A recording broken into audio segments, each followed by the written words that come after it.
नमस्कार, मैं हूं अरविंद राजतोष। आपका बहुत बहुत स्वागत है हमारे ख़ास कार्यक्रम आमने सामने में। आज हम बात करेंगे एक ऐसी महिला की जिनके अंदर बहुत सारी उम्मीदें हैं, बहुत सारा टैलेंट है और उन्होंने प्रूव भी किया है। जी हाँ, हम बात कर रहे हैं मीरा भाईंदर की, एक्स मेयर और आज की वर्तमान नगर सेविका, जिनको लोग भावी विधायक के तौर पर देख रहे हैं। गीता जैन जी हमारे साथ हैं। गीता जी, आपका बहुत बहुत स्वागत है। नमस्कार। आप सबका भी स्वागत है। आपकी चैनल के सभी व्यूअर को मेरा नमस्कार। मीरा भाईंदर में अभी जो तस्वीर है उसकी तकदीर बदलने की बात यहाँ पर चल रही है और एक उम्मीद की जब किरण महसूस करते हैं लोग, तो उनको लगता है कि हमारे बीच का कोई प्रतिनिधि संसद में जाए, विधानसभा में जाए, कहीं भी जाए। और यही कारण है कि आज गीता जैन को लेकर एक उम्मीद की किरण यहाँ पर बनी हुई है और गीता जी भी लगातार कोशिश करती हैं कि हर परिस्थितियों में आम आदमी के साथ वो खड़ी रहें और हमने कई बार देखा भी उनको। गीता जी, अभी जिस तरह का माहौल है, यहाँ के जो वर्तमान एमएलए हैं नरेंद्र मेहता जी, उन्होंने साफ साफ दावा किया है कि मुंबई की तरह बहुत खूबसूरत है, कभी गड्ढे नहीं है, हमें गर्व है। आप भी यहाँ रहती हैं, आपने तो बाढ़ में देखा भी लोगों के बीच जाके, क्या कहेंगे यहाँ का माहौल जो है? देखिए, रोड की परिस्थिति अगर आप कहें तो बहुत सारे कारण दूसरे भी हैं। अब के बारिश भी बहुत हुई है तो कॉरपोरेशन को वो रोड बनाने का समय नहीं मिला है और मुझे नहीं लगता एक आमदार को रोड के विषय में ज़्यादा बात करनी चाहिए, क्योंकि ये कॉरपोरेशन का विषय है और वो उन्हें ही हैंडल कर देना चाहिए। पिछले दिनों आपने देखा होगा कि शिवसेना जो गठबंधन में भी है, अभी साफ साफ माहौल ऐसा लग रहा है कि कुछ भी हो सकता है। तोड़ फोड़ की घटना हुई, बतौर नागरिक भी आप क्या समझती है सब? देखिए, ये तोड़फोड़ की घटना का मैं निषेध करती हूँ। पब्लिक प्रॉपर्टी को यूँ नुकसान पहुँचाने का हक किसी को नहीं है। हमारी मांगे जायज़ भी हो तो हम शांति से बैठ के उसके लिए डिस्कस कर सकते हैं, बातें कर सकते हैं, वरिष्ठों से कह सकते हैं। तोड़फोड़ का मेरा निषेध है।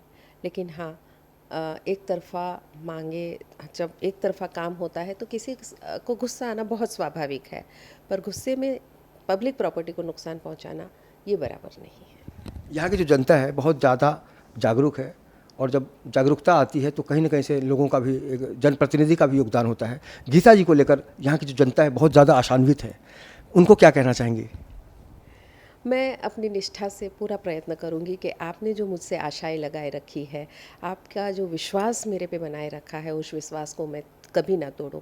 आपने जितना चाहा है उससे कई गुना ज़्यादा मैं काम करने की कोशिश ज़रूर कहूँगी और दिल से करूँगी, क्योंकि मैंने अपना जीवन ही समर्पित समाज सेवा के लिए किया है।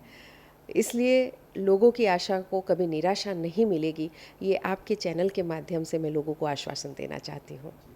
और जब भी बात लक्ष्मी की होती है, सरस्वती की होती है, तब लोगों को समझ में आता है कि एक तरफ धन है, दूसरी तरफ ज्ञान है। नरेंद्र मेहता जी ने कहा था कि मैं तो सरस्वती पुत्र हूँ और वो मैडम जो हैं वो लक्ष्मी पुत्री हैं। देखिए, लक्ष्मी होना ये हमारे मेहनत का फल भगवान ने दिया है। मैं हमेशा कहती हूँ कि मेहनत हमारी तरफ से होती है, लेकिन मैं भगवान में आस्था रखती हूँ, फल वो ही देते हैं। तो अगर वो मुझे इस तरह से कहते हैं तो मेरे पास लक्ष्मी होना कोई गुनाह है क्या? हमारा पूरा बिज़नेस, हमारा, हम टैक्स भर के लीगल बिज़नेस कर रहे हैं और जो भी भगवान की इच्छा है हम उसको भोग रहे हैं। तो लक्ष्मी पुत्री वगैरह ये कहना मुझे थोड़ा सा उन संबंधित नहीं लगा।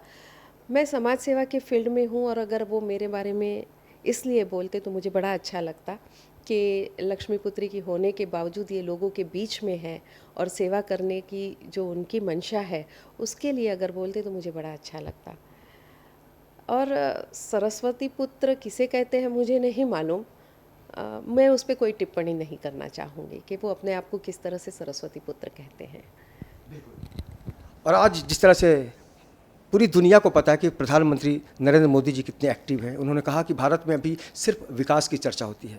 मीरा भाईंदर में भी विकास की बात हो रही है और लोग उम्मीद भी कर रहे हैं। इस बार अगर आप भावी उम्मीदवार के तौर पर जाती हैं मैदान में, तो किस तरह के मुद्दों को उठाएंगी आप? मैं विकास के लिए ही काम करना चाहती हूँ। ओछी राजनीति मुझे कभी भी पसंद नहीं आई।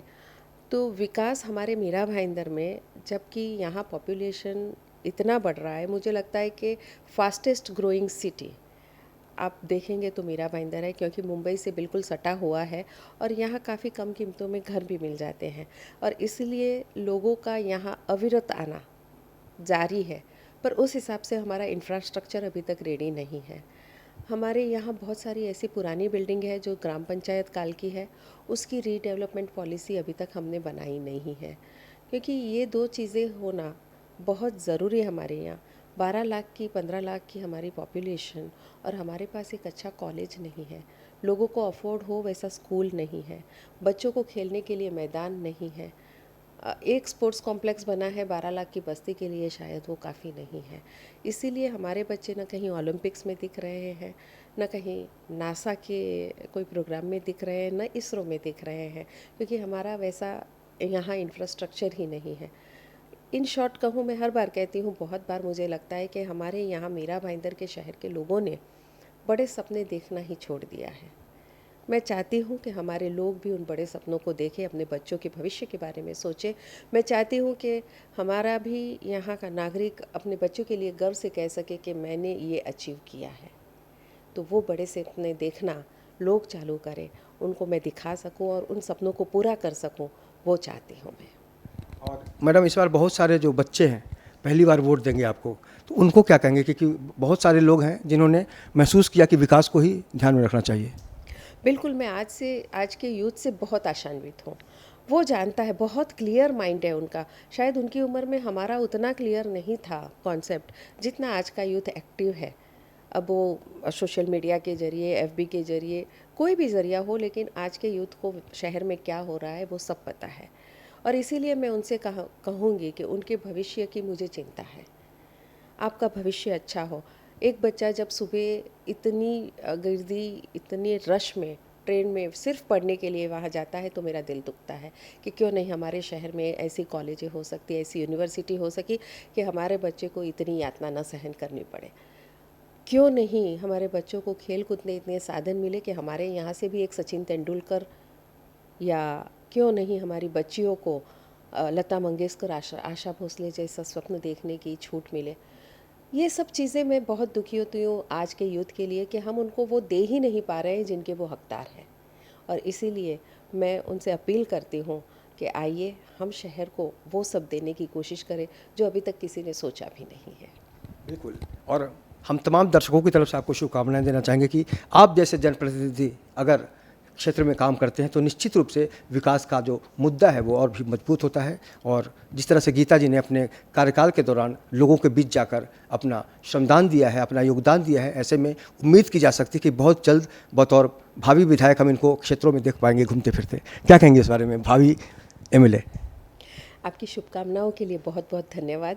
मैं फिर कहती हूँ कि जनता का विश्वास, आपका विश्वास और सभी के विश्वास, मैं ये प्रयत्न ज़रूर करूँगी कि वो कभी न टूटे।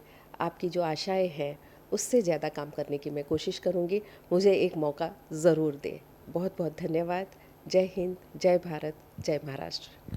थैंक यू हमसे बात करने के लिए। तो वाकई अगर हम रामायण की बात करते हैं, महाभारत की बात करते हैं, तो ऐसे में भागवत गीता यानी गीता जिसको हम आम आदमी की भाषा में कहते हैं, गीता का जो मर्म है सिर्फ यही है कि कर्म करते रहो, फल की चिंता मत करो। और उसी राह पर निकल पड़ी हैं गीता जैन। और उम्मीद है कि जब कर्म के भरोसे इंसान आगे बढ़ता है तो मंजिल मिलकर रहती है, इसमें कोई दो राय नहीं है। वीडियो जर्नलिस्ट देवानंद सिंह के साथ अवनिंद्र आशुतोष, इन 24 न्यूज़, मुंबई।